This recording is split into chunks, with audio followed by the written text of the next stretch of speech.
So this is the section called Tweets and Toots for the newsletter that was dated May 7th through 14th. No, May 14th through 21st. Right. This is the 22nd today. So at any rate, the new one.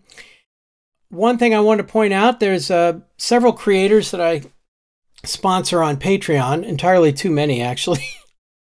Too many only in the sense that it gets pricey every month. But I prefer to sponsor a lot of creators at a low level, just enough to get acknowledged in the end notes or whatever. But that way I could sponsor as many as possible. One of the people I sponsor is Natalie Wynn, better known as ContraPoints, because that's the name of her channel. So she's got a YouTube channel there, and she is a trans person, and she discusses those issues. I have to admit, a lot of what I have learned about the life of trans people has come from two creators that I sponsored, and then it turned out I was sponsoring a third one and didn't know it until they went through a transition. So who knew, you know? I mean, it's entirely possible. I know plenty of trans people, and I just don't know that I know them, which fine. At any rate, Natalie was a really good way for me to learn. She was very educational about what the life was like and transitioning was like and everything. And that's been very helpful. There's a couple others I may mention in another newsletter. Again, I periodically mention them anyway. At any rate, she releases major long videos, but apparently she has taken recently to releasing what she calls tangents, which are somewhat smaller videos that are released just to patrons. And that's what this one is. It says, my new tangents live on Patreon, covering the AI craze, deep fake propaganda, horny ChatGPT fanfiction. She's not kidding about that. AI girlfriends, apocalypse discourse, etc. The full hour, and it was an hour long, was available to patrons. And this is an avatar that she had generated by AI to represent her and had a voice synthesizer and everything. I think she trained an AI with snippets from her own voice so that it could read the script and therefore sound like her, which was another piece of work in there. At any rate, if you get a chance to see it, it's really, really good. I don't know what her plans are to release it to the broader population, you know, to everybody, but boy, was that very, very informative. She's an extremely bright person. She minimizes that, but she's very, very clever and a lot of insight there. At any rate, just wanted to mention it. I linked this to the tweet, so if I click on that, you see it goes to Twitter here.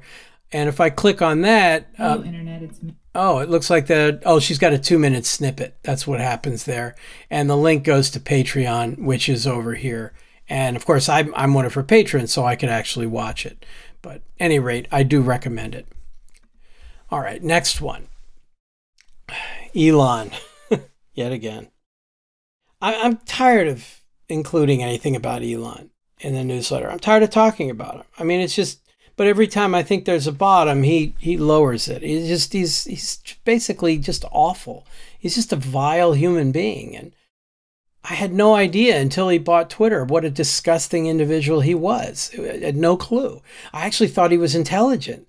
And it's like they say, you know, what's the tweet? I didn't include it here, but somebody basically said, when he built electric cars, I didn't know anything about electric cars, so I thought he was smart. And when he built rockets, I didn't know anything about rockets, so I thought he was smart. But now he does something IT related, and I know IT, and now I don't trust his cars or his rockets anymore, you know? Yeah, I mean, I used to think he was clever or a good manager or whatever, and he's a complete moron. And vile. Is a racist, horrible person and a real malignant narcissist. I'm just shocked. At any rate, he went on this massive anti-Semitic hissy fit this week because supposedly George Soros sold all his Tesla stock. And hey, that offended him, so Elon went nuts. John Scalzi is a great science fiction author and also very good on Twitter.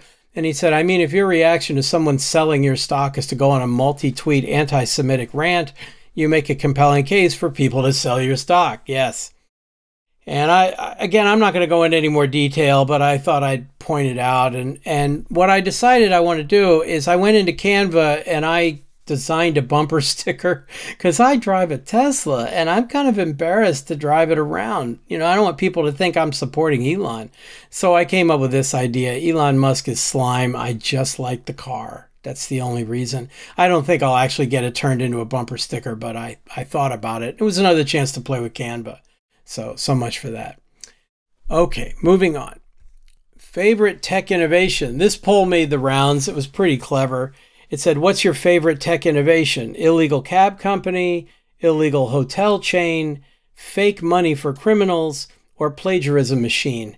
And clearly what they're implying, the illegal cab company's got to be Uber, although I guess Lyft as well. Illegal hotel chain's got to be Airbnb. Fake money for criminals is crypto in general, but probably Bitcoin in specific. And the plagiarism machine is either ChatGPT or Midjourney, Dolly, one of the image generators, any of those.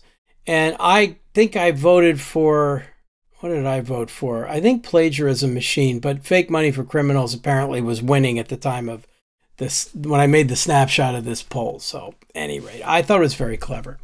I have never stayed in an Airbnb, by the way. I kind of like hotels. You know, I'm okay with that.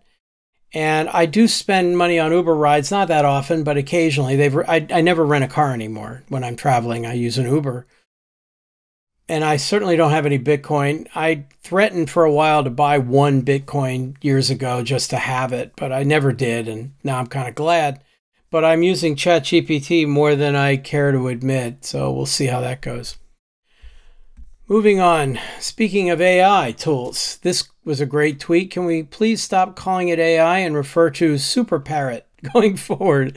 As in, we have put the world in danger with our Super Parrot, admits ChatGPT creator. Thanks, AI, Super Parrot.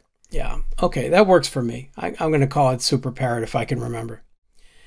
Next, about maple trees. Somebody said, is maple the only kind of tree that has delicious blood, or are we missing out on other ones?